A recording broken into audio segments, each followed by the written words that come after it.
3, 2, woo! I wish I had the Avatar theme song to press start right Oh, wait, that's now. the ending one. I mean, that I was jamming to that one when we were transitioning in between. It's so good. Hi, everybody. Say hello in the chat. If you are here in the chat, tell us where you're watching from, how you liked that episode, maybe what nation you're from within the Avatar verse. Are you a water tribe, Fire Nation, Earth Kingdom, air nomads? I was like, I'm missing one. Who am I missing? If you have never come to one of our live streams before, hi, I'm Janae. My pronouns are she, her. I am one of the co-managing directors here at Fandom Forward, and I am joined by my colleague, Katie. Hello, I am Katie. I am the other managing director at Fandom Forward. My pronouns are she, her.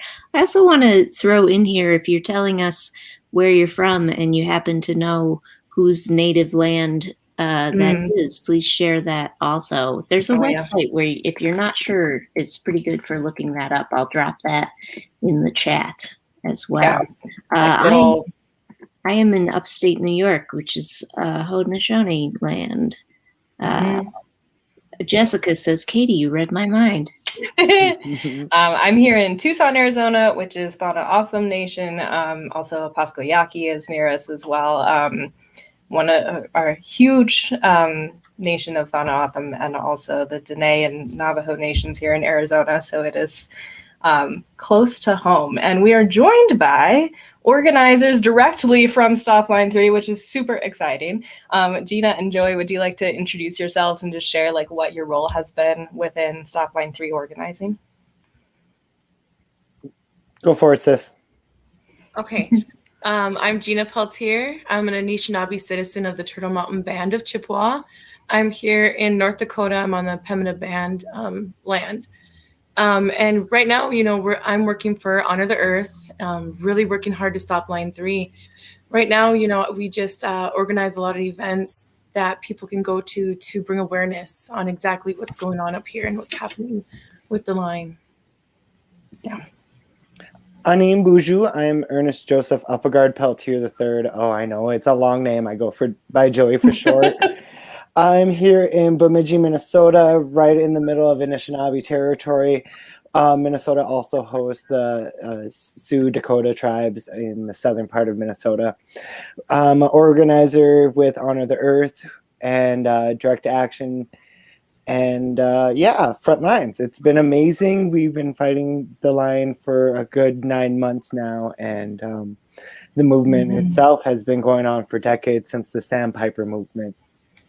Yeah, I gotta say, Katie and I have had the honor and privilege of coming to some of the last few Stopline 3 organizer calls, and just the sheer volume of work that is going on around this thing is amazing. And this has been going on for 5 years, correct? Actually, it's been going on longer than 5 years. It's been going on since the Sandpiper line that was trying to come through, and we defeated that one over a decade ago. So it's been going on for almost 2 decades. Yeah. It's amazing that this is still an argument, but here we are, and as long as it continues to be an argument, we are going to speak up about it. So if you all are kind of joining this, maybe you just saw us tweeting, you're a little bit unsure of exactly what Stopline 3 is all about. Gina or Joey, would you like to give the quick elevator pitch of what is going on with Stopline 3 and why are we here tonight making noise about it? Yeah, I can go for it. Canadian corporation Enbridge, they are going to put a tar sands oil pipeline through northern Minnesota. They got 22 river crossings, and it's going through more than 200 bodies of fresh water. And that is tar sands oil pipeline oil, which is the most toxic form of oil there is. And since water became a commodity on Wall Street in December of 2020, around the same time Governor Walz approved the permits for the pipeline, we know that, since oil is a dying industry, we know that Enbridge not only wants to now make money off of selling this oil to China, they're looking towards their own future and wanting to make money off the scarcity of water. and we cannot have that happen. I mean, water is life, water is sacred, and Mhm. both Joey and I and a bunch of all the other water protectors know that, pipelines leak. And right now, Enbridge is already successfully poisoning our waters with all of the leaks they have had in the past and all the frack outs that they're currently having with putting in this pipeline. I mean, they fracked out into the Mississippi more than 5 times, and the Mississippi flows south all the way down to the Gulf of Mexico. So it's just, you poison this water, it's going to affect millions and millions of people. I mean, it's really scary. And, just watching, the episode that we're talking about tonight, it's kind of like what we might get for our future, toxic rivers, everyone's sick. But unfortunately, if Enbridge is successful, it's not going to be easy to clean up that oil out of our water. Yeah, we don't have any water benders around to just like clean it up in a day. That is the one part of the episode that I'm like, this is a beautiful fantasy. That like it would be this easy to clean it up. So like, yes, an important point. It is a beautiful end to that episode. And it would not be that simple. Like we're talking about if this leaks, and it's like I believe it's over 90 times that the current 900 times. Tell me the number. The current line has leaked so many times before. We were reading all of the reports about this, learning about it, and it's terrible and scary. Yeah, we've seen firsthand, and there's video of them putting pipes in that already have cracks in them that have had to been repaired already. What is the point? What is Yeah. the point? I mean, all this oil is going to China. It's not going to benefit the United States at all. So I don't understand why we're taking all this risk to our water. I mean, it's going through more than nearly half of North America's fresh water. Mm-hmm. Yeah, the thing that I think is so like, and I know Gina and Joe, you're both Avatar fans, so I'd love to hear what you think about this as well. But part of what resonated with me a lot about that episode is that it's not an episode about the Fire Nation polluting a city in like the Earth Kingdom. Like it's the Fire Nation like doing that to their own people. And I think that is just it hit a nerve with me of like the parallels of the systems and governments and organizations that are supposed to be protecting us, protecting our people, protecting our planet, are directly causing this harm and allowing this harm. I just like, wow, the fact that it's the Fire Nation with their own city, I think is part of what makes that episode so interesting. Well, Governor Waltz, he knows that we've already had 15,000 gallons of that fracking drill oil spilled into our wetlands and the Mississippi herself.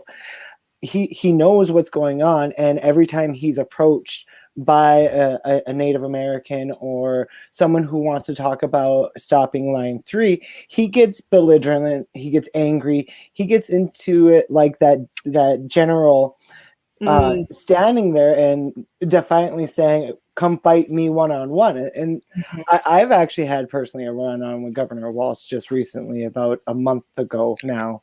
And it was exactly like that battle between that general and the crew, and our governments know what's going on. It's very well bought and it's paid for. We looked through the campaign finances last year and we saw who was donated to, and Indigenous country turned out, but the rural units over here, they knew that our politicians were bought and sold for, so they chose to vote how they did, and we see that across the board here in the United States and on Indigenous lands, on how we are treated as the consumers. We are nothing but numbers to big business and to the government, the Fire Nation, and all. 15,000 gallons spilt already, and we just were at a court hearing between the White Earth Tribal Court and the DNR being represented in federal court here in Minnesota. And I give it justice to the judge who was hearing both sides of the argument. But when we sat down and the DNR's lawyer starts picking apart and throwing out their own narratives, it's a consumer it's a capitalist approach to why they want to see how they picture and paint those things. And when the White Earth lawyer, smooth talking that he is, he brings it out as, it's a community approach, how we Anishinaabe, how White Earth, Red Lake, and the rest of the Anishinaabe tribes here in Minnesota approach our lands and our wildlife. Over in White Earth, the main thing is, we're fighting for our wild rice rights. It parallels on this fishing town that that this episode revolves around. We revolve around the water herself. That's how we get our main economic staple, which is our wild rice. And it's harvest season right now. And we have warnings from our local governments and our tribal governments saying, hey, try not to over farm the rice, try not to farm the rice that it's not ready yet, because there was not enough water to ripen our harvest. And then we're coming across another hurdle, which is our water beds are so low that we can't get our boats out to our ricing beds to actually rice. So they know what's going on. They know what they're doing to our lands and what they're doing to our waters and what they're doing to indigenous country. And they choose to go with the capitalist mindset, get it done. Let's get as much money as we can for what we're doing, and be God on what happens to the people or the lands. Sorry, I'll give somebody else time to. No. One of the lines that kind of like made me weirdly emotional in that episode is when they first get there and they're talking about, why do you live here? And I think he's Doc in that moment. Doc says, because we're a fishing town. And there's something like, I don't know that it was meant to be that, deep of a line. Not that deep, Janae, but it just hit me as such, like, it's such a salient point around, like, because this is who we are. This is our land. This is what we have done. Like, it hit me as like unintentionally beautiful, We've been here for 10,000 years, and we've been surviving off the wild rice ever since. That's why we migrated to this area. It's because in the prophecy it says you will find abundance where the food grows on water, and that is the wild rice. So it completely, it's hard when I heard that. It's like, well, we've been here for thousands of years, we've been able to thrive. This is just who we are. So go ahead, ahead, Janae. You go. I was gonna say, so like that's very much why we wanted to have a group of people together here today to provide support, because y'all are highlighting, like, it's not like this is like slipping under the government's radar and they just don't realize there's a problem. Like, they know there are problems, and like this like massive action from lots of people directly in the impacted community and people outside who are being allies and helping. Like, it is important to be obnoxiously loud at this point. Yeah, we just had over 60 people arrested at the governor's mansion on Saturday. Yeah. I mean, how can you ignore that? 60 people who want to talk to you, who have been begging to talk to you, are willing their freedom to talk to you, to make a statement about this, and soon we're scared they're going to pull that law where they can, that federal law where they can start using lethal weapons against us, lethal rounds. And it's just like, so now we're really going to be risking our livelihoods just to get the word out that, Enbridge is going after everyone else's livelihood, millions and millions of people. Yeah. It's like, wake up, please just wake up. Yeah, it's incredibly frustrating, especially, watching the news the last few days, last several months, years, but I feel like especially right now, there's been so many moments of like watching our weather patterns get more extreme. You know, here in the Southwest, we're just constantly on fire. And, you know, investing in this brand new pipeline for fossil fuels at a time when we desperately need to move away from this. It's mind boggling that folks are not seeing that this is an issue that affects everybody. Even it would matter even if it didn't, but it also, for the folks who are like, oh, that's not my backyard, it is. Like, it will affect all of you, you know. And it's really sad because everyone's like, you know, well, you know, people against us, they're like, oh, we need that oil. And it's like, well, that all that oil is going directly to China, and China says they're going to make plastics out of it. But we know that anything that's made out of plastic can be made out of hemp. And on top of that, we've had the technology since automobiles were first made to use alternative sources of fuel. I mean, Henry Ford's first automobiles were made out of biofuel. We can make fuel for our cars out of hemp. We can make batteries out of hemp. We can make houses out of hemp. And on top of that, I mean, hemp puts nutrients back into the soil. And right now, the topsoil in the United States is depleting drastically. So it's just like, it's just really flabbergasting that we prefer to use such a dangerous, life-threatening resource when there's other resources that benefit us, that have no life-threatening threats against us at all. Like, why aren't we using hemp and not, you know, why? Just tell me. Yeah, it's that evergreen onion headline that I think has been around for feels like 10 years at this point, of scientists say sustainable technology ready to go whenever. Just like every day I think about that. I'm like, oh my God. Go ahead, Joey. Well, you know, the Green New Deal was supposed to be the plan for 2020 for us to move forward. And we're currently at 2,100 new drilling permits within the Homeland Interior. And we're talking about, that's higher levels than George W. Bush. That's just within Biden's 224 days in office. This is crazy what we're doing. And, you know, we've had a huge amount of, you know, push nationally to transition into a greener economy. And we're sitting currently, you know, I'm personally a Democrat, but we're sitting there with the House, the Senate, and the White House, and we're wondering what's going to happen. Where's Biden? Where's our auntie? You know, where's Deb Allen? Come on now. Where's Auntie Deb on this? You know, why aren't we? Where are our leaders? Soka said when he talked about the Painted Lady, about, you know, using her power to blow that energy or that factory down.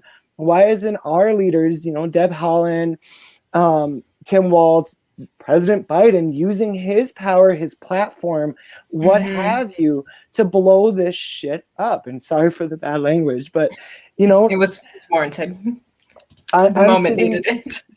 I'm sitting there with Soka, and I'm like, yes. And I know that everyone that's watching here today, felt with him. He was like, where are our leaders? Why aren't they doing anything about this? And Janae, going back on your statement on, you know, if it's not in their backyard, we have wildland firefighters putting their lives on the line here in Minnesota, fighting a wildfire. Canada's been fighting a wildfire. All throughout Western United States, we're fighting a wildfire. And Minnesota, we have had crops that haven't been coming to fruition because there wasn't enough water, because we've been in a drought status all freaking summer.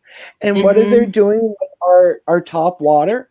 They're pumping it and moving it to drill for this pipeline. It's going north for the drill instead of south for our crops, which is ridiculous. And when we start thinking about, you know, the Mississippi herself, which is one of the only rivers that actually goes from north going to south. So it empties Mhm. out into Louisiana, into the Gulf of Mexico. Well, that's how we get our crops to market, from a bunch of locks and keys on the Mississippi. And if we have to shut down and dam up the Mississippi up here in Minnesota, that's going to dramatically affect our main economic staple, which is our agriculture here in America. Mhm. And our politicians know this. Yep. The Fire Yep. Nation knows this. And we need to take down the Fire Nation. Heck yeah, which is why tonight we have a bunch of ways to do that. Katie, We're you want gonna to harass introduce some Fire Nation leaders. our action center? Heck yeah. Cool. Yeah, Katie, take it away. Introduce how this is going to work, what we're going to do. All right. So here's the thing. I'm going to explain things before we get into the action center, because anybody who has done one of these before with us knows how they work, and they're just going to start diving in and doing things, and it gets chaotic. And anybody who it's your first time, I'm going to give you a chance to breathe. So in a minute, we're going to put up a banner that has the link you go to. I am going to, I just realized, oh good, anyone on the internet can get this link. Great. So you're going to go in. There's going to be a spreadsheet. In the first column is a section you can put your name. I don't care what name you put. You can put whatever name you want. And then there are a bunch of actions. And some of the actions are like email Minnesota Governor Tim Walz. We also have his phone number. If you are a little phone phobic and don't like talking to people on the phone, I have wonderful news for you. They're not picking up the phone right now. So you can just call and yell at them on the answering machine, and they will still be stuck listening to you in the morning. Yep. We also have calling President Biden to revoke Enbridge's permit. And you can email him too. Also contacting the Army Corps of Engineers, who I didn't write this person's name on the spreadsheet, but good news, when you click on the link, it's right there. We have calling your members of Congress to get them to also be putting pressure on Biden. We have, you can make a 1-minute video talking about why Stop Line 3 matters to you. There's a website that's weprotectthewater.org that the videos are going towards. It's very self-explanatory. You'll see it. We all know of TikTok, etc. You can sign up to host a mini version of this event with your friends. I'll talk more about that as we go on.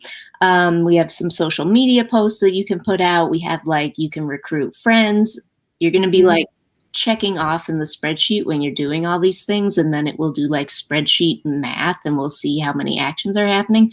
But I want to highlight one thing separately, which is we are going to drop right now a special limited edition Avatar themed Protect the Water pin. And half of the money raised from it is going to honor the earth, and half of the money raised from it is going to Fandom Forward. And so it's really cool. Do I have the option to share my screen? Oh, I do. You do. I do. So I'm going to share my screen, and there is links to all of this stuff in the spreadsheet.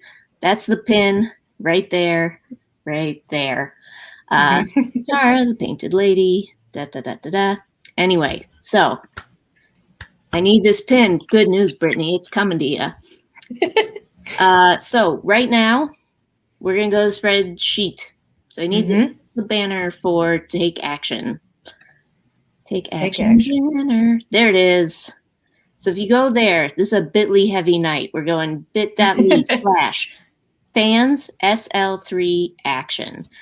That capitalization matters. So please use that capitalization, because otherwise you won't get there. But we'll drop it in the chat also. So people are coming in, I think. Are people finding? Oh, yeah. Here they go. Their way there. If you need an example, Momo's in the first line. Momo already did some harassing of the governor. Perfect. Momo emailed the Army Corps of Engineers. Great. He repeated. I want to hear Momo's voicemail. I want to know that. Yeah. Do you all who have actually been on, do you have like, excuse me, sorry, who have been in the front lines, Gina and Joey, do you have any like particular like message or action that you think it's like really important for people to get out? Because people are going to be doing a lot of like contacting their friends and getting them to take part in this, or like doing some social media messaging tonight. So is there like any key things you really want people to be pushing out? Do the patriotic thing and save the United States' water. Ooh, that gets a lot of people. Whoa. Yeah, so that sounds like That's an angle I was not expecting. I like it. I like it. Also, if you do call and you leave a message at these places, you need to request a callback. Otherwise, they just log the calls and put them in the system, and no one really looks at them. It's just the person who's just taken the call. So if you request a callback, then they actually have to get looked at by the appropriate people and try and figure out an answer and call you back. So even if you don't take the call, at least then it's not just getting logged and then you force somebody to spend extra time to follow up on it. And all you need to do to request a callback is just at the end of your voicemail say, I would like somebody to follow up with me about this. And that should be enough to get them to follow up with you, or put that at the end of your email. So we carry ourselves with a good heart and a good mind as Anishinaabe and as water protectors. And I just want to stress the point that it's Labor Day weekend. The folks that actually take the voicemails and the emails are the staffers. Mm-hmm. They are the laborers. They don't get paid the big bucks. So let's just be kind. Let's carry ourselves with a good heart. And remember, happy Labor Day, everybody. This is a reminder we have often for folks, if you're joining us for the first time, it is okay to be angry. There is lots of anger. I am angry all the time about things, but remember that the people who you're calling and messaging are people, and we know to like just basic human instinct. If you are autopiloting to yelling or being nasty to folks who maybe are, just the regular staff in the office, they're probably less likely to hear your message. So like do your best to, like Joey said, like carry yourself with grace and with pride in the message, and politely deliver the news that they should freaking listen to us and do something about what is going on. Yeah, I have great news, which is that we have already sent 27 messages since we started this. Y'all are already killing it. This is fantastic. I think we can get to what, at least 250? Let's start a low goal of 250. That will be our first goal of the evening. I think we can get there. Joey, Gina, we have other friends joining us tonight. Do you want to hang out? Do you want to go take a nap? Like what? Both options. Both options are fine, but tell us what you want to do. Well, it's raining here today, so that means the construction has stopped while it's raining. Yay! On days off, we do stuff like this and more research. It's not really a day off. It's just a day not having to be out there. Cool. Well, if you're chill to hang out, we're happy to have you, and just feel free to just like wave and peace out whenever you get tired and want to go. It'll be great. But we have another guest here, Johnny. It looks like Johnny is ready to join us, and we can add her on here. Excellent. It's exciting. It's exciting. Hi, Johnny. Hey, how are you? Good. How are you doing? Pretty good. I'm glad I made it. I lost the link. Oh no. You got lost in the internet somewhere. You found your way here. We wouldn't have ever known. Amazing. Johnny, we just started doing our actions, so people are away, and let's see, we're already up to 49. We've set an initial low goal of 250. But would you like to tell us who you are, where you're from, for folks who've maybe not seen you around Fandom Forward stuff before? Absolutely. Well, I'm Johnny J, aka the Brown Ball of Fury, and I'm the founder of A Tribe Called Geek. I'm from the Oto, Missouri, and Choctaw tribes in Oklahoma. And, well, I'm pretty much here to talk geek and Yeah. out because fandoms are important. Like we often don't realize like the fandoms that we're a part of, oftentimes we're part of those fandoms because they parallel some of our real life struggles and we relate to them because of that. Like I'm a huge Star Wars fan, and when I talk a lot about Star Wars and the indigenous representation and how the languages and indigenous cultures help shape this huge universe that is known globally and beloved by pretty much everybody. Yeah. So I don't, have you watched, did you do a little rewatch of the Painted Lady episode, or do you remember much of it? I missed the live tweet. So I didn't get to rewatch You got to it. go back and watch all of our like great meme content we were putting out. Yes, it's so wonderful because what I really liked about, The Last Airbender in general is just that none of the representation felt tokenizing, which is something that we often struggle with because so many people want to incorporate indigenous culture somehow into their creations, because people are inspired by our cultures. They want to be able to kind of contribute to the representation that we're lacking, but they often kind of fall into these pitfalls where it's a lot of times stereotypical or very misrepresentative of who we are as actual indigenous people. And with the Airbender, it was actually kind of lovely because they took inspiration, but they left a lot of room so that people wouldn't necessarily read too much into it. Like this is who they are. Like they made it very clear, like the inspiration was there, but it's still a very fictional world. And these are kind of like their own creations. So that's one of the things that I've really loved about it, and just how the story progresses and, how it kind of parallels some of the struggles that we have, especially if you are native and living in more rural areas. And, it's a lot harder just to survive. Like you do depend on the land, you do depend on the water still to live.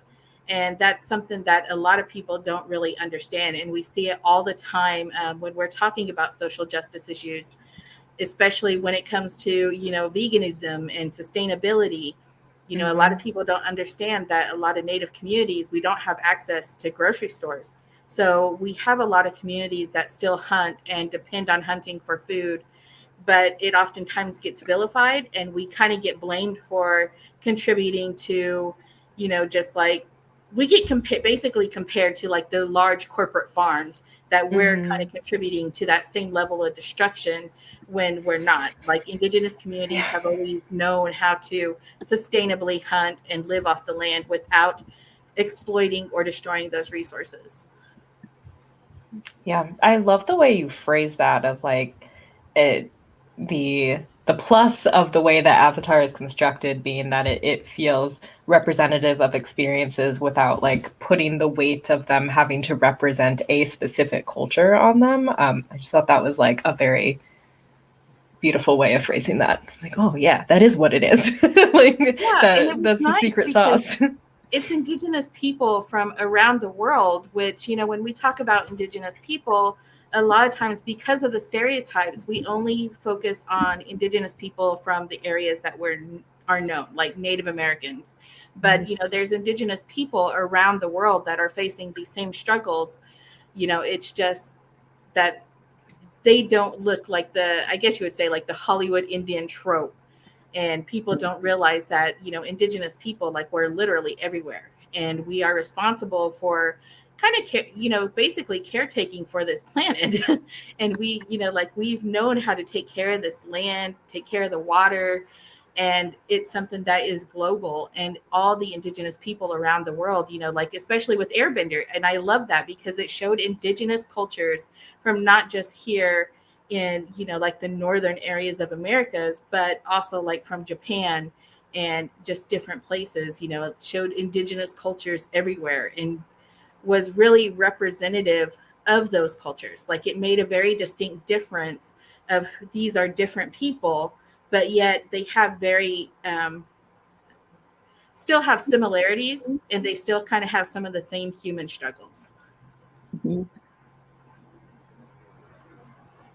I love this. Sorry, I'm simultaneously chatting. I want to answer some questions from the chat, but also I want to highlight this point that Johnny's making, because I think it's so important. And I've been reading a lot lately about just decolonizing how we think about climate work. I think there's this idea that we need to, protect the wildlands and let like nature be on its own and keep this like separation between people and nature, or this idea that like the planet is fighting back against like people being on the planet. And that's such like what you're talking about, this deeply rooted like indigenous folks like know how to live on the planet and it was fine.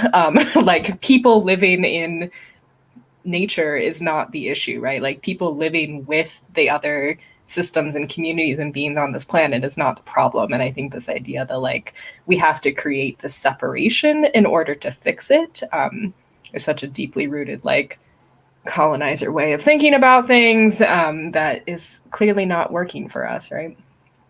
Well, I think that was kind of one of the goals of colonization too, is to kind of separate us and to kind of put value on, one life over the other. Like with indigenous people, we believe that everything has a life source and energy, from the rocks. We think of them as relative. We think of the land as our relative, like we think of the earth as our mother. And it's our responsibility to protect those elements and to respect them the same way that we would each other. But with colonization, it's really kind of separated us. Like we talk about things as living and non-living, as if that makes a difference in whether or not they're allowed to survive or worthy of surviving, and it's just, it's kind of a weird thing, because I think of a lot of how this is kind of fed to us, like within the media that we consume, that we are separate entities, like we're not all connected, but we are in various ways. And, I think of The Happening, where it was like the plant life was poisoning human beings because, to help with overpopulation or just to punish humans for, not taking care of the earth. And it kind of feeds this idea that humans are viruses, that humans are what needs to be destroyed. But, before colonization and before, we started all these, I guess you would say, all these systems of power started to take root, we all knew how to exist on this planet and in relation to the world around us. And so it's kind of like this whole thing, like, when you're talking about line 3, there's a lawsuit on behalf of the rice. And the rice has been given personhood. And that's very important because the rice is our relative. And, I love that we're starting to bring that conversation back around. Like these things are living too. And these things are our relatives, and they deserve the same respect that we should be showing to one another. And we should be protecting them as much as we should be protecting each other as well. Well, it goes from personhood and also down to like our ability to survive within our lands. That wild rice that lawsuit's about, that's the main economic staple, or that's the main food staple for our communities, is what we live off of every year. We get issued that out by our tribes, so we have something to live on as we add other things into our household. But that dramatically helps out our households and the cost of living within our areas.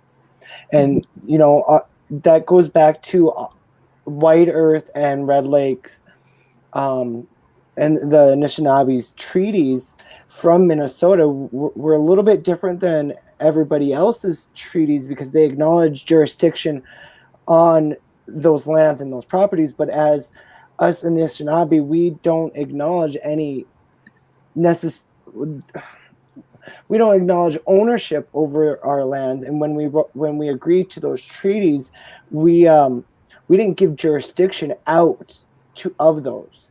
We didn't believe in that, because you can't gift out something that is you. You can't gift out something that is your community that you don't have the authority to gift out. So that's how our treaties were created over here in Minnesota. And but it is the personhood of our rice, because you're right, that is how we sustain our families here in Minnesota. And that's how that rice is our ancestors. That land is our ancestors. We are of the land, Anishinaabe. You know. I love. This is much better framing if we are to save the world, because Yeah. people are talking about this in the chat too. But just the idea that humans are on their own and also the problem. Like, of course, we're not going to figure out how to live sustainably if that's the framework we're coming from. And this feels like a way. This sort of framing that to indigenous cultures is very familiar, and that like a white supremacist colonial culture has stomped out, is just this idea that like to be whole, like this is not just like how we live for generations, it's also like how we be whole in this moment, kind of. I don't know, I'm tripping over myself just to say I like these ideas, and I think we should make them far more popular in the general culture. Yeah. It would definitely help, because I think one of the things that it does is when we keep that framing that we're the problem, is it also keeps us fighting each other rather than fighting these systems. Yeah. And focusing on the wrong problems Mm-hmm. and not focused on where the real power is. The power structures are what need to be disrupted. And it's not, us, it's not our connections to each other. Like, we're not the enemy. It's these systems that have kept us fighting for scraps and kept us believing that in order to keep surviving, that people need to be sacrificed, that there are people that have to go in order for us to continue, and that it's okay. Like, we see this now with the pandemic, where we're not looking at each other as are like, we deserve to live, we deserve to be without sickness, and we should be protecting each other to kind of help eliminate the suffering of our fellow humans. We're seeing people being like, well, that's okay because they had underlying conditions, that's okay because they're old, that's okay because they're young. Like, nobody deserves to be sick or to suffer from the effects of that. Like, nobody deserves to experience the loss and the grief that millions of people around the world are experiencing right now, when it's something that was easily preventable if we had just had enough respect for one another to do what was necessary. Mm-hmm. It's that capitalist mindset that we're at. And Anishinaabe, we in Native American, there was no homeless people before the colonizers came. There was universal basic health care before the colonizers came. There was no such thing as people living on the streets. We took care of each other. We cohabitated and coexist with each other. And we built amazing civilizations before the colonizers came, and huge city-states of tribes coming together. We weren't a small nomadic tribes. We were large, rich, and beautiful cultures. And we see that as they dig underneath our mother and put in these lines, that we see our historical cultural burials and the stuff that our ancestors created before we were here, that they're unearthing because of them trying to rape our lands, to throw pipelines, and to strip coal mine, to clear cut harvest our forests. We see all of our cultures coming unearthed, but that's not how we wanted to experience it. That's not how we should have experienced it. And we as indigenous people, we know that. And it's inherently wrong what this capitalist society is doing to our mother, to our ancestors, our earth, the ground beneath us. And we understand that, the Europeans, they lost their beads and they lost their shells, but they can't have ours. They have to find their own again. And we'll be here to help you find your own, but you can't take ours. Mm-hmm. That seems like a lesson that I have taught my 3-year-old a bunch of times. So It doesn't seem too hard. Yeah, I think we can work it out. Man, I love this conversation, and the chat is loving it too. We are at 171 actions, so we are very close. I know we also have some other Avatar fan guests here. Johnny, I know you plan to pop in for these 15 minutes. If you want to hang out, you are welcome, but also no shame if you would like to go sleep now, if you would like to depart. But thank you so much for coming and chatting with us. It's always wonderful to have you. Oh, no problem. And thank you for having me, and lovely to see you two out here. Giggle Agamemnon. Yeah. One of the things that before I go, what I wanted to say was, for everybody out there that's taken actions, thank you, because so much of the struggles that we face as Indigenous people do not get traction that other actions get. And so for everybody who's just taken the time, even just to send out a tweet or to send a link to somebody or to share the link to these conversations, thank you guys all so much, because it matters. And the power that we have as fans, you wouldn't, just don't underestimate it, because we have created so much change in the last, I'd say, decade for the betterment of our communities, whether it's talking about trans rights and how we can still be fans of problematic fandom, but still address the root of the problems with the creators. I think that's one of the best things that I've really appreciated over the last couple of years, these hard conversations about being fans and kind of having critical nerd theory, where we can still love a fandom, but not be blind to the problems that exist within that fandom, and have the, courage to speak out against it, because it only strengthens our fandoms, and it only strengthens the connections that we have to each other. So thank you guys all. Thank you so much, Johnny. I always love chatting with you. We'll see you again soon. All right, we'll see you. Bye. Bye. Awesome. I think, we have our new friends. Hi.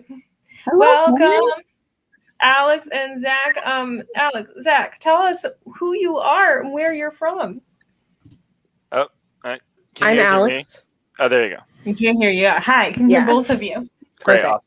awesome. Yeah, I'm Alex, and this is my partner.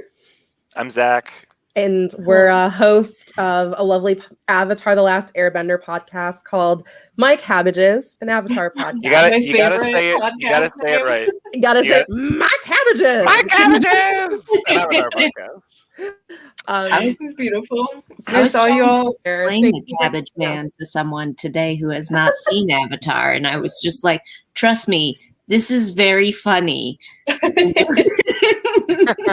Impossible to explain out of context, but very funny. I'm a big fan of low-key nerd chic. Anything that I can put on a t-shirt that anybody not in the fandom won't get, I love it.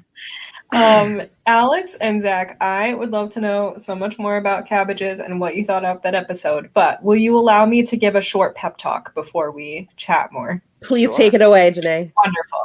I am just noticing that there are so many actions in all of the emails, which is awesome. And I don't see as many in calls, which is fine. But I wanted to tell you all, if you are nervous about making calls, it is okay. In a former life, I worked with a student call center. And so I got to coach students all day on how to make calls. And one of the things that I buckle in. So the thing about you all making calls tonight is that you do not have to be professionals when you make these calls. You are calling for folks who are in the US. You are calling your representatives who are supposed to represent average, everyday citizens, which you are. So if your phone call voicemail is a little unpolished, if you stumble, if you have to start and say something over again, it's okay. It will not make your message any less important. It's not your job to have this polished professional presentation in the voicemail. They have to listen to you. They're supposed to listen to you as your representative, no matter how you present it. So don't be too stressed out about making the voicemail. I promise, if you pick it up and you know, if you like black out for a couple seconds and then just get it out and hang up, it's fine. It'll be fine. So this is my encouragement to all of you. The pipeline bad. Yeah, exactly. Yeah, no on the pipeline. Perfect. And then also add, please call me back. Please call me back. Listen back, to me. Call back. Bye. Call me back. Bye. Maybe Love I'll you, bye. give your phone number. Whatever. We don't. In the words of Emily Grassley, who signs all of her newsletters with "Love you, bye." Also, I saw in the chat some of our research assistants, thank you, noticing that apparently the White House does not accept voicemails. Thumbs down. Rude. Do not like that. So, Katie, tell me how you feel about this. But I think if you all would like to make a solemn oath bound by this little community that we're with tonight, that you will in fact call the White House tomorrow when they're open, you can go ahead and put a little mark in that box. Only if you're for real gonna do it.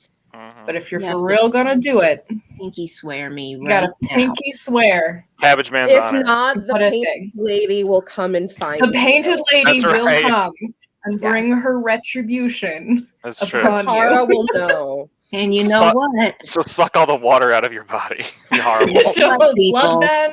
It'll be very serious. The painted lady might come and find you, and that painted lady would be me because you all registered your emails to come to this thing tonight. So I will find you. Send some shaming follow-ups. Did you do it? No. So I yes, will send you loving. What is Never shame. What is this paint leaking out of my laptop? Oh my god. yeah. So if you're feeling uncertain, don't do it. Wait until you do it and then put it in. But if you're like, yes, I will do this as soon as it's open tomorrow, go ahead and mark it down right now. Thank you for allowing me this quick pep talk. My Cabbages, what's up? How did you start your podcast? Why are you podcasting about Avatar? What's your story? Oh, so many questions. Well, first of all, I would like to say yes to everything you just said, Janae, and as someone who is phone phobic, in my day-to-day life, I am a lowly government employee, and I have to call constituents all day. And you know what? It actually makes your day when you do actually finally get through to someone, because even if it is that intern, you know, being nice, even if you have a point to make, can sometimes make their day. So, but all of the things you just said were great. So, but Cabbages, yeah, we just started this back in April 2020? In 2020, it was right after my birthday. My completely guestless birthday, because we had just gone into lockdown. And we were like, well, we've got nothing to do for the next, I don't know, 4 weeks? How long is this lockdown going to last for?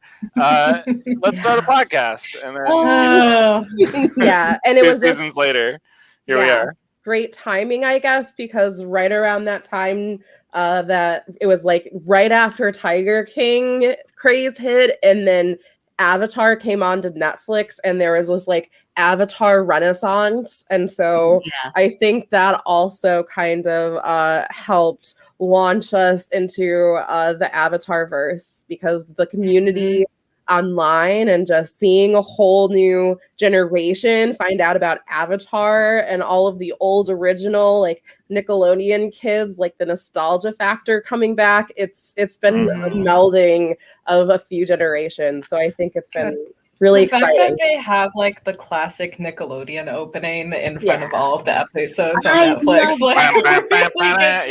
I'm like, oh, that sound is like in my soul. Like we did an Avatar commentary track like last year for something, and Delia, who's on it, is going to be on the live stream later, but we debated, like, do we include that in the commentary track? And then ultimately we're like, yes, absolutely, we have to. This is like, the only thing missing would be like green slime just all pouring down back in the day. But game yeah, we just love slime. Avatar. The old Nickelodeon game shows and slime. They're bringing back Legends of the Hidden Temple, I heard, as well. So you all asked a question on Twitter during the live tweeting that I thought was interesting. and that we could talk about a little. And now I've lost it. So please tell me what it was. I believe, hold on, I think I can save you right here and bring up my timeline real quick, Katie. But the gist of it was, was Katara justified in her reasoning for wanting to help the village, just seeing kind of like were her actions, even though her intentions were good, and she ended up having to lie to not only her friends but also to the village. Was it justified in how she went about helping them? Yeah. And she also, we can't really get around it. It definitely hits differently now than it did then. She appropriates a cultural image from a village that is not her own. Yeah, that is a thing we talked about a lot when we were thinking about how to approach this episode and the Medium piece we were writing about it. It's such an interesting, nuance within the episode, but then I'm glad that actually gets addressed at the end of it. Absolutely. And maybe not as deeply as they could have, but the fact that it's there, I think is pretty good. I thought it was a little cop-out that the writers had the real painted lady at the end be like, "It's okay, I forgive you for appropriating me." I mean, that's kind of a cop-out. Yeah. Retroactive permission. Right. I mean, I've just been listening. One of my favorite artists just dropped a new album this week, Halsey, and in one of the song lyrics, it's "ask for forgiveness, never permission." So I guess this is in line with that mantra. Yeah, because I think this is not the first time, and this is one of the endearing qualities I do love about Katara. And we have a joke on the Avatar podcast that she has her Hermione Granger, because another fandom that we love with some criticism, as always, with Harry Potter. Reserved feelings. Yeah. But I love that activism bit, just like with Hermione and Spew, and when she's in the imprisoned episode, and she's rallying the troops, trying to get them, or maybe no, Aang steals that from her. I might be recalling. No, in the live action movie, he steals. Oh yeah, he does steal it. Sorry, what movie? What are you talking about? There is no movie. Wait, where are you taking me? Yeah, it's actually timely because we are just getting into the live. We're actually just about at mid-half of the second half. Lake Laogai is coming up, and we're in the middle of the Appa drought, which is terrible. It was so good to see Appa again. I miss him so much. Appa drought. Yeah. Those earrings. Perfect. I love them. I've been trying to have them in a subtle yet prominent place. I may need to know where you got those. I may need to look that up, but it's an Etsy person, and I should recognize them here. Supporting local artists and small businesses. Yeah, so that was one of this idea of somebody points out in the chat, Angela pointed out, I appreciate that Katara very readily apologized, at least. And I do think that is good, because Did Katara screw up in some way despite having the best intentions? Perhaps. She did appropriate somebody else's cultural icon in order to do this. And I think it's important to have a moment when we're talking about this stuff to recognize you can have the best intentions and sort of mess up.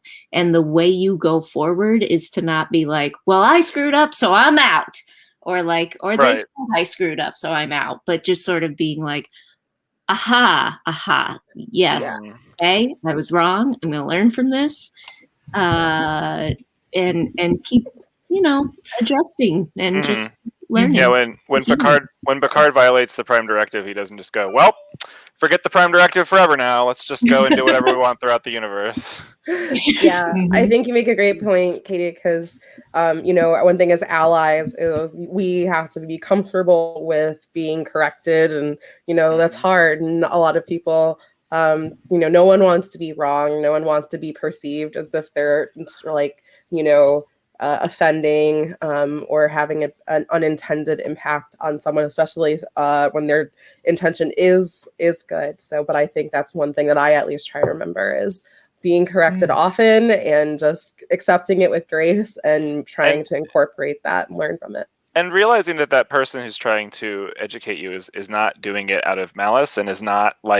implying that you have taken malicious act against them, which I think is sometimes can be the feeling that people get when that happens to them, because you're not used to being corrected in everyday life. Someone like corrects you of something, and your first thought goes to like some manager being like, "Hey, get a broom and get to work." And that's not what it's like at all. It's a person saying, "Hey, I want you to understand me more deeply." And there's a lot of respect in that. Sorry, my face was that I opened our action center, and we're at 244. We're so just close. 6 to Come go. on. We can definitely hit this. I am very excited. 245, y'all. We got this. Notes.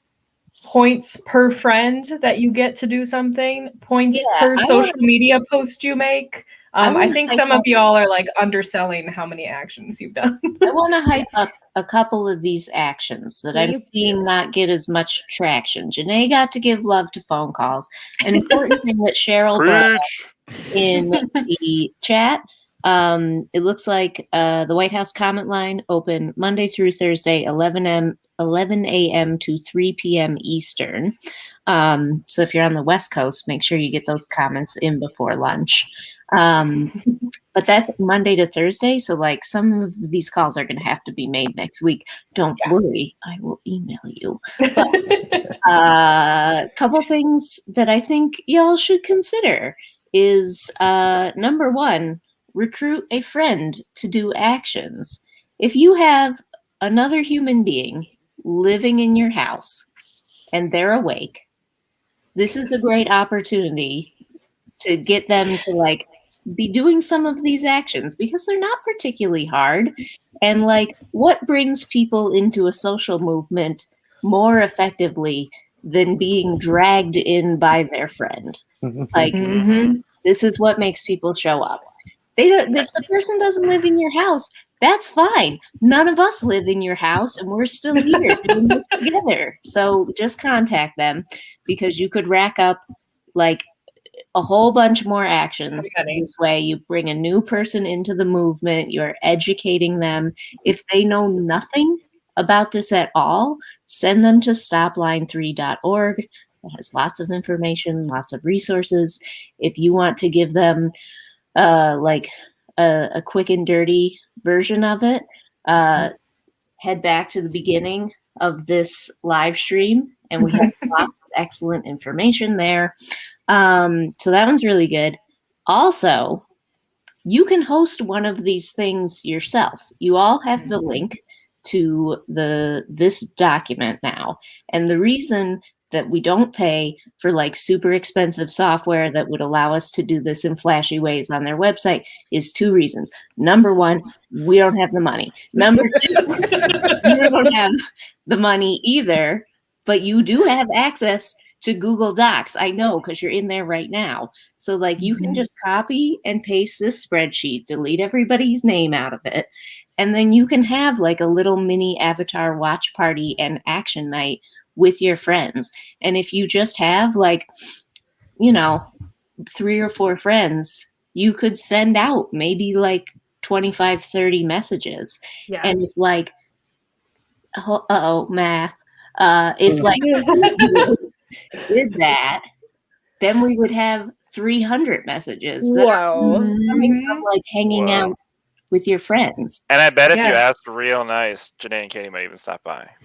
Yeah, maybe so. Yes, I will come. Probably, honestly, like to be real with you, like, if you emailed us and we're hosting a party, like the chances are actually pretty good that one of us would come. Yeah. Also, we hit 250. Yay!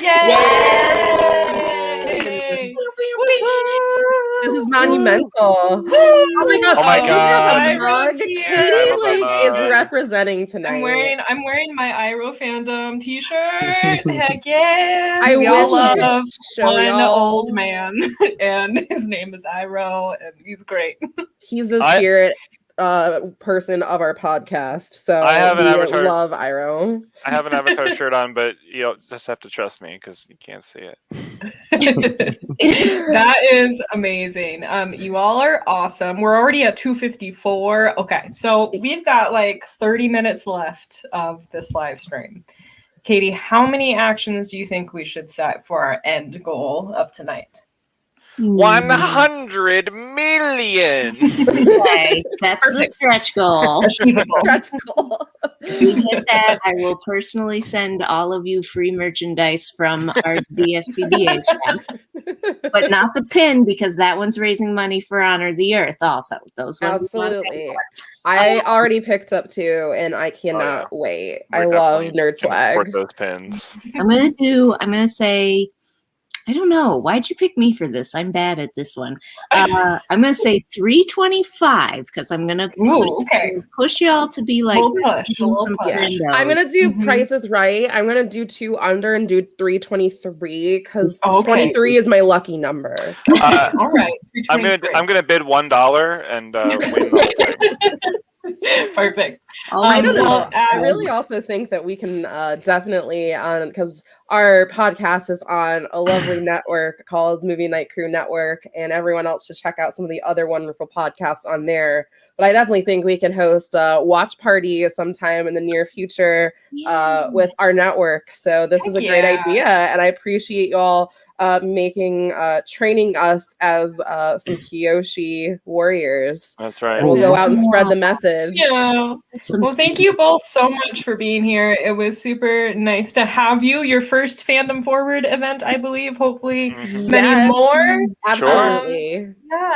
Have a wonderful night. Thank you so much for the support tonight. Yeah, have a good one. Thanks for having us. See you later. Bye. See you soon.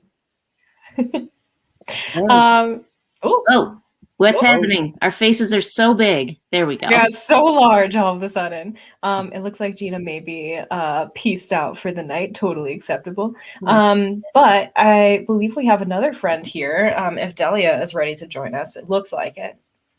Yay! Hello. Hi, Delia. Hi, Delia. We can hear you. We can't. Oh, we can't. Look at that great background. Friends. Hi. It's a beautiful background. The internet's spotty, but we're gonna make it work. You sound good so far. Delia, we have just hit our now we're at 262, so we're blowing past our first goal. We have a new goal of 325, 323, whatever you all want to say. But Delia, do you want to introduce yourself to the people? Who are you? Why are you here with Fandom Forward tonight? What's your Avatar journey? Tell us all about it. What's your story? What are you doing here? What are you doing on the night of July 25th? All right, continue. Well, a lot of y'all, I'm sure, have seen me around the internet, but my name's Delia Gallegos. My pronouns are she, her. And I'm actually, as of this week, right? It's been only the 1 week. Yeah, as of Monday. Forward's freelance operations manager. So just doing fun behind the scenes things. Yeah, we are very excited to have Delia on the team. And if anybody got the Avatar commentary track last year, Delia was a star of that. Yeah, I don't know about star. That seems. I do. An Avatar commentary history. Yeah, so not to put you on the spot, but did you rewatch Painted Lady, or do you remember much of the episode? Oh, I did not rewatch. I was busy while we were live tweeting. I was on Twitter, but I have watched it recently. Like I've that's one of my favorite episodes. So nice. Yeah, it's like, does anything like stand out to you as like line? We've been talking tonight about some lines that have resonated. I wondered if anything was your favorite. Well, of course, that iconic line about Katara never turning her back on people. And y'all covered it, like talking about how, Katara messes up a little bit and recognizing, where you've made mistakes, apologizing, but still doing the work. I also I guess a big takeaway is also looking at it. I think everybody likes to think that they're Katara or they're the villagers and think of it from that perspective because, those are our heroes. But I think more realistically, probably we're the Fire Nation citizens that benefit from these factories being put in near these villages, polluting water and stuff like that. And so I think it's important to be cognizant of that when you're trying to place yourself in the story, like where are you actually? And that's why you should strive to be Katara and call your representatives and say, hey, this isn't cool. Even if you can't see the damage firsthand, like Katara did and was affected by seeing it firsthand, know that this is happening to Indigenous people, all, not even just in America, y'all talked about that too, but, around the world. And so, yeah, it's kind of hard to square with, I think, realizing like, oh, that's not my place in the story. My place is actually over here, but that doesn't mean you can't change the script, flip it, and reverse it. Yeah, for sure. I think like that little bit of tension between like, I liked the argument they had where Katara was like, no, we have to stop and do this. And Sokka was like, no, we'll fix it when we fix everything. Which I just think is like kind of a typical like mindset and like an argument that we all have internally and with each other of like, well, like this one thing, like actually we need to focus all of our energy here. And kind of recognizing that tension and showing like why these things do matter on the, they have the, I'm missing the word right now, but they all add up. All of these actions add up towards that line of change. I liked that was in the episode. As a like activist, it felt very relatable. It's like, yeah, I've heard this argument before. Joey, you're like nodding like, yeah, I've heard that argument before in activism. Well, it's the ripple effect. Something hits the pond and it's going to ripple until, it hits some resistance or it gets another a stone thrown in there. And the more stones that get thrown in there, the more waves that we cause, which is something that I love with what we're doing today is, we're pushing out actions that are causing those stones to cause those ripples going on. And that's what they were doing with, destroying that factory. That small little action, relatively, actually it's a huge action. It brings that national consciousness to those villagers of that team that's doing the change itself. And ultimately what Aang is trying to do is to build up that rolling thunder to bring about that change that he wants. And that's balancing the different elements. And overcoming the Fire Kingdom's authoritarian grasp on the world itself. The second season, or the second season of Korra, that goes more into the political nature of what's going on within that world. And I found that so like just all aspiring because you actually get to see and feel and watch the actual effects of small decisions made by Korra and by her, the leaders around her. And later on in the season, you get to see the repercussions of what those did. Huge Avatar fan of it. I love it all. And you're in good company. Yes. I need to do a Korra rewatch because I have not watched Korra since before the Avatar Renaissance. So what would you say if I said I haven't seen Korra? Oh, Delia. Oh no, is this what this is for? Maybe we just need to have a fandom forward staff gets Delia to watch Legend of Korra series. I just never got around to it. I have no qualms with it. It's interesting. It's man, Korra has this like it's not off topic, it's related. Korra has one of the best representations of a hero actually dealing with PTSD and healing from wounds on screen that I have ever seen. Kid shows, adult shows, any of them. And for that reason alone, I think it is a really interesting thing to watch. It's really fascinating. It's on my how they to-do approach list. it. I'm so sorry for All right. disappointing Well, you. we'll have a staff watch party. Joey, you're invited. We can Amazing. we can rewatch Korra. It'll be great. You know what, everyone? You're all invited. Let's do this Everyone's again. invited.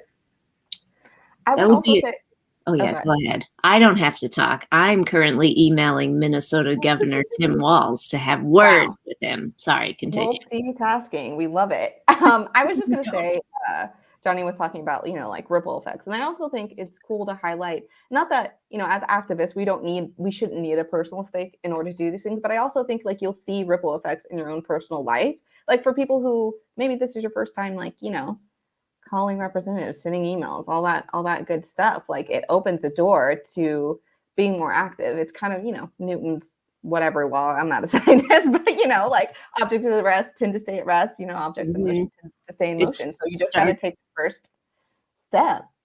Yeah, it starts your inertia. It starts your momentum. That's also why I am repeatedly inviting you to invite others into the movement. I was going to say that's why I'm encouraging you to harass your friends, but it's all about framing. It's just because there are lots of people that like, I think are very concerned about the world right now and about the immense volume of problems happening. Because I think I've been thinking a lot this week about a tweet that somebody wrote back when, people tried to take over the Capitol building. And it said, I know doom scrolling is bad, but have you seen the quality of the doom this week?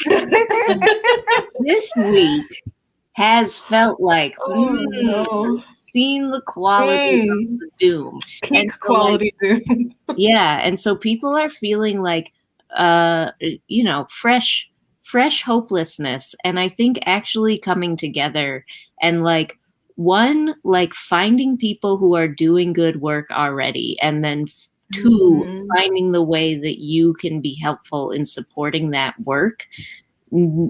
It not only is it good for the whole in the broader collective world, it's good for you as an individual to not feel powerless and to feel like I can make a difference and I can impact these really big problems, even if I can't impact all of them. And maybe you are not necessarily the person who's going in and destroying the factory Katara style. Like maybe you are. I don't know your life, but I think that wait. Stopline3.org/hub. Come check out the camps if you want to, direct action. If you want to do some, just say it. Stopline3.org. You could be the people destroying the factory, but potentially, allegedly. You know what? Especially if you are within driving distance, this is a really good opportunity for you. Go look at the website and read, because there is stuff about there, especially if you are not indigenous to that land. Do not come in and make the mistake that we white people made in Standing Rock and doing what our history has us repeating over and over again, of just coming and taking a bunch of resources and being in the way. There's lots of white people who didn't do that, but go with, read everything on the website and do it well the first time.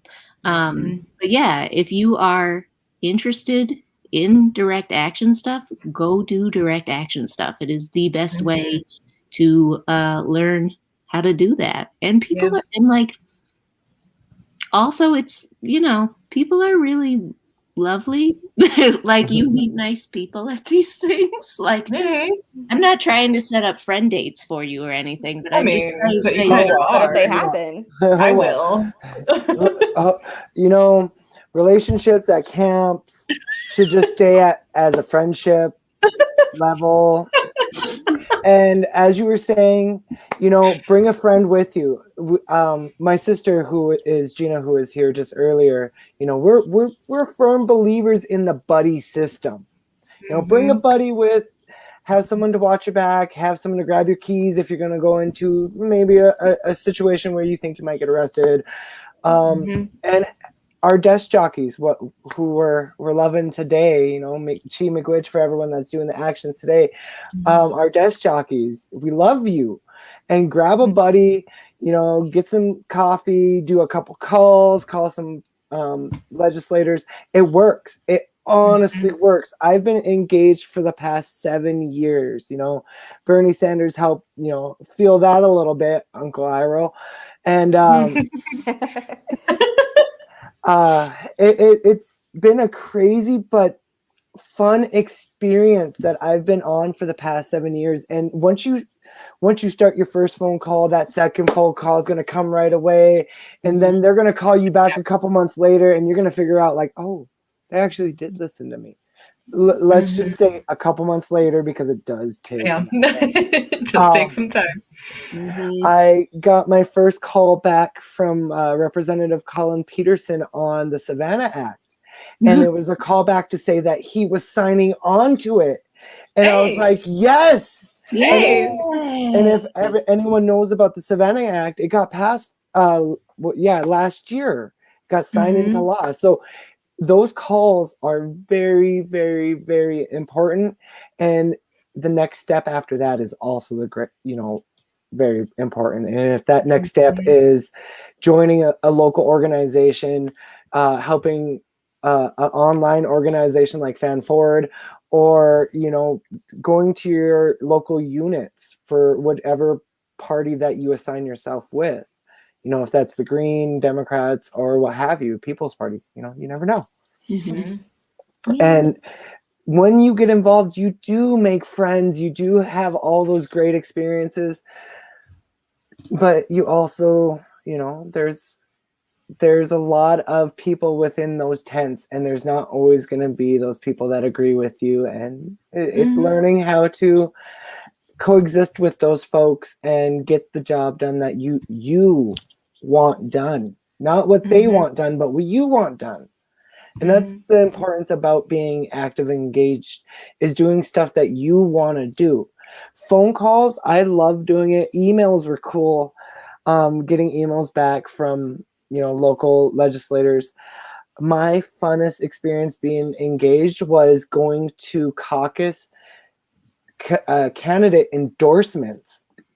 Have you ever done one of those? I got to endorse Ilhan Omar 2 years ago, was it? Through the Native People's Caucus. And I grilled her a little bit, because you got to do what you got to do to get what you need out there. And I did grill her on the Savannah Act also, and she responded gracefully, and just as we would expect from one of our great progressive leaders. It's in the works, Joe. It's in the works. And I was part of the group that helped endorsed her through there, and it was amazing. So once you put your foot into that water, you never know where it's going to take you. And honestly, make all those great long-term memories, because it's a crazy, great, cool ride once you start going. There's a great Lord of the Rings Hobbit poem about taking a step out the door for your journey. Yeah. And, honestly, you never know where that journey is going to take you. And it's cool. Absolutely. Take that journey, take that step out the door, make those phone calls, grab a friend, have some coffee, and say, hey, Governor Waltz, where are you at? Please call him up and say, where are you at? Where are you at? Been looking for you. Joey, you're getting love in the chat from longtime Fandom Forward members who are like, Joey, you're a perfect fit. It's true. You're right here with the vibes. What's our number? 317. We're so close. Oh We're my but- goodness. But moments away. I will mute myself and make calls right now myself if that's what it takes. Can we do this? I think we can. Do it. Do 319 it. right Come now. on. 320. Quick shout out. I think probably a bunch of people are waiting until after the live stream is done for this one. So like we might see a jump after we Mhm. end, but make the 1-minute videos talking about why stop line 3 matters to you. There's a whole like little website they're going up on. It is very easy to record. I tested it out earlier today. So you should all do that. And I have a hunch that the reason you're not is because you want to just listen to us yap instead of yelling yourself. That's it. As soon as we're done here, click, boom, bye everybody. Then you go over and you do that action. Keep the spreadsheet open. What? 324. Who's gonna do it? Jumped up. Who's gonna do Who's it? gonna do it? Will it be Somebody's gonna be the one. It's Anonymous about to bat? happen. Anonymous bat. It's gonna be you. Come on. Anonymous That one. axolotl. It's painful. It's painful. Now the Like pressure. any moment now. I can feel people at home frantically trying to like call their Somebody's roommate. nervously making a phone call, like, "Oh my god, I'm the last one." Just remember, you're getting the voicemails, so it's an easy phone call. Yep. Exactly. So Leave that voicemail. And I think Well, if you hit 9, you can erase your voicemail and try again. hey, pro tip. there you go. We have a number also of protect the water pins have disappeared into your Yay. beautiful hands. There are only 100 of these in the entire world. So Whoa. if you like it, please do get them because it looks like we may be half out already, which is amazing. Wow, that's awesome. Also, somebody decided to do a little shopping on a few other products while they were there. So thank you. Oh, shout out to the shopping Purchasers spree. of the Wands Up t-shirt and also Weird Hex But Okay pin. Special thank you to that person because I don't think we're ever getting rid of those pins. So there you go. Wow, I love that basket. Shout out to this person. Man, this has been the longest one action. I know. I'm like, I'm gonna miss it if I'm not staring at it. I think it's my fault because I hyped up make the 1 It was too minute much video pressure. and now I People were see there are a calling and they bunch hung of up. people in Everyone's that spending column. a minute making the video, you know? That's all right. That's all right. It'll be I worth it feel for like the we video. should have 1 minute of just like There vamping. it is! Yay! Woo! That's so That's cool. amazing. Yay! You all are so awesome. Like, Thanks look so at us. There's been, let's see, 45 people. 45 people did 325 actions in That's like amazing. an hour. That's amazing. awesome. I'm particularly excited. It looks like a number of people signed up also to host one of these parties yourself. So that'll be awesome. If you you are going to receive if you like click on the link that's in that cell, you're going to get a messenger hawk from Katara. It is virtual, so it's going to come into your inbox. But if you have any questions, like as you're prepping for this stuff, or you want to just tell us afterwards, like we did the thing and it was fun, you can reply to that message from Katara, and like she or someone at Fandom Forward will receive it and like will get back to you and can answer your questions or just celebrate with you. 326 now. I want to highlight a really excellent suggestion that Autumn made earlier of something that Autumn was going to do. If you just like, you didn't quite have the energy to get through everything tonight, or you like couldn't focus with the live stream and something else going on, this sheet is not going to disappear when we end the live stream. Like the sheet will still be here. So if you want to use this as your guide over the next few days to like do an action a day, or like whenever you have a little bit of extra energy, make that call you didn't make yet, or make that little video, you can still use this link. So bookmark it in your browser, share it around with folks. There is no like time limit on you must do it tonight or nothing. So please like continue to be involved, use the actions, and we're going to keep checking back. We'll look back in a couple days next week and be like, how many did we end up with at the end of the weekend and everything, you know? People do for real though, because we have done these now a few different times, and there is usually a jump of like between, I don't know, like 30 to 80 actions afterwards, because y'all really do, I think sometimes just like get tired and then be like, I'm going to take a break and do this tomorrow. But the nice thing is you really do it, which I find very endearing about all of you. You all are so lovely. Man, this has been wonderful. Thank you all so much for your energy. Wait, yes, Katie. There's a good question in the chat, which is just, is there any other way we can best support border protectors on the ground? I was rolling up to that. Joey, okay, take it away, my friend. What do you want people most to be doing right now? Well, we, as you heard earlier, we have tons of people that recently got arrested, and each camp has some sort of jail support forum. So if you can jump on to Facebook and check out our camps, and a little help out, because I'm going to go through it really quickly here in a moment, but a little help out where the camps are.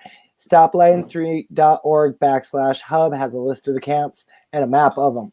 But each camp has a different jail support means of collecting donations. If you go to Camp McGeezy, Ginyu Collective, Shell City Camp, Manuman Gasha, oh man, I'm gonna butcher that one. The Wild Rice Protector Camp.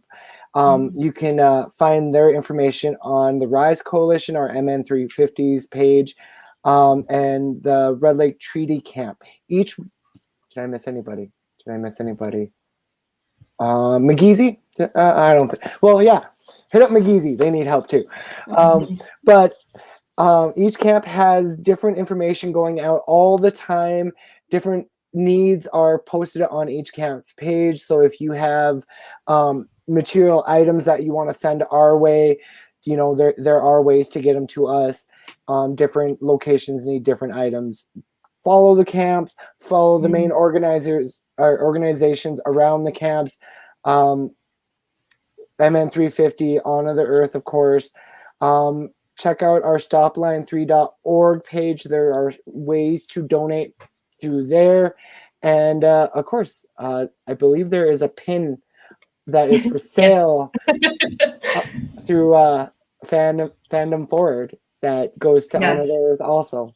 Yeah, and I'm sure those bail funds are something that we can signal boost on our Twitter or send out in an email after this if y'all are having trouble finding those. And I also just want to say, like, Stopline 3 has incredible resources on their website. Like, shout out to all the people who have worked to put all that together. It was very easy for our team to go through and find the information we needed.